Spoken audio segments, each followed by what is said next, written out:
Bonjour à vous les entrepreneurs et les parents entrepreneurs.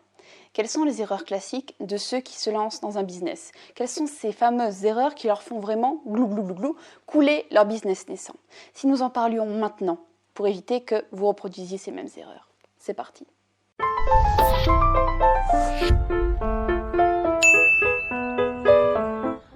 de Google normal. Merci à toi. Voilà. Bon, c'est pas tout ça. C'est l'heure de goûter. La toute première grosse erreur que j'ai vraiment repérée chez les personnes que j'ai coachées, avec qui j'ai parlé, c'est ceux qui regardent des choses, consomment du contenu gratuit, même du contenu payant, qui payent parfois de très très grosses sommes qui se comptent en milliers d'euros en contenu payant, mais qui ne passeront jamais, jamais, jamais à l'action. Alors ça, c'est un problème vraiment très récurrent. Je l'ai fait, je suis sûre que vous aussi, vous l'avez fait ou que vous le faites encore. Mais attends, mais pourquoi ça marche pas?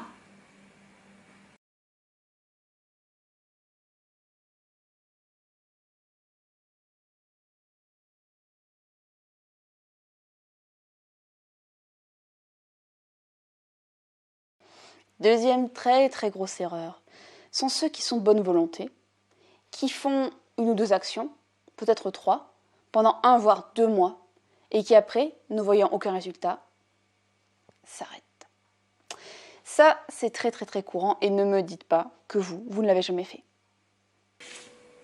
Bon, attends, lundi, alors à 13h, je travaille sur mon business en ligne. À 14h, je vais aller rejoindre le réseau des mampreneurs. Ici, oui. Ouais. À 16h, j'écris mon e-book. À 17h, je récupère la petite à la crèche.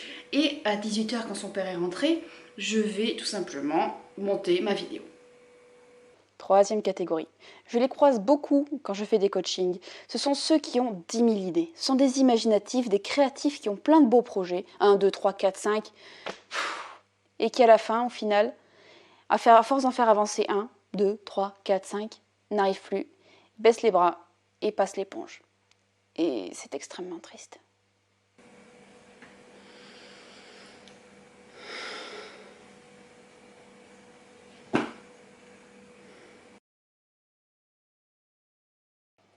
Quatrième erreur, ce sont les entêtés.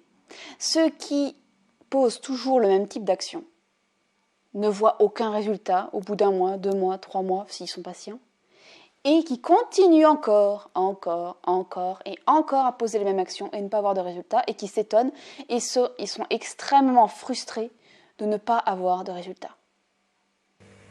Ouais, salut ma biquette, c'est moi. Non mais je t'assure. Hein. Ah mais ouais. Je te dis, j'ai posté ma vidéo il y a 1 heure. D'ici demain, je m'attends déjà à avoir des résultats faramineux. Non mais c'est ça le business en ligne. Tu postes, ça rapporte. C'est des revenus passifs. C'est super chouette. Hein? Ah au fait, tu voudrais pas acheter ma formation? La 5e catégorie, ce sont ceux qui posent une action et veulent avoir un résultat tout de suite. Ce sont ceux qui ne veulent pas se fouler en fait. Ce sont ceux qui veulent poser le moins d'actions possible et avoir le maximum de résultats. Ça, on en trouve beaucoup. Malheureusement, sur Internet, on vend beaucoup du rêve. Et c'est difficile de leur faire remettre les pieds sur terre. Mais bon, c'est bien beau de t'avoir souligné tous ces défauts qui pouvaient être présents chez un entrepreneur débutant. Mais maintenant, si on essayait de donner quelques petites pistes d'amélioration. Bien sûr, première piste d'amélioration, tu passes à l'action. En gros, tu t'attelles, tu bosses. Le plus dur, c'est de commencer. Après, on continue. Donc vraiment, prends ton courage à deux mains, vas-y, essaye. Dans le fond, il y a beaucoup de business qui ne demandent pas beaucoup d'investissement financier et pas beaucoup d'investissement de temps. Qu'est-ce que tu perds à essayer? Essaye. Et si tu es un grand créatif, que tu as 10 000 projets que tu voudrais mener à bien, choisis-en un après mûre réflexion. Celui qui est le meilleur pour ton business, le meilleur pour toi, le business pour ta famille, le meilleur business pour tout ce qui est important pour toi. Donc pose-toi, réfléchis-y, vas-y sur un seul, d'accord? Commence avec un et après, quand il sera bien installé, tu pourras peut-être lancer un deuxième. Mais choisis, apprends à choisir.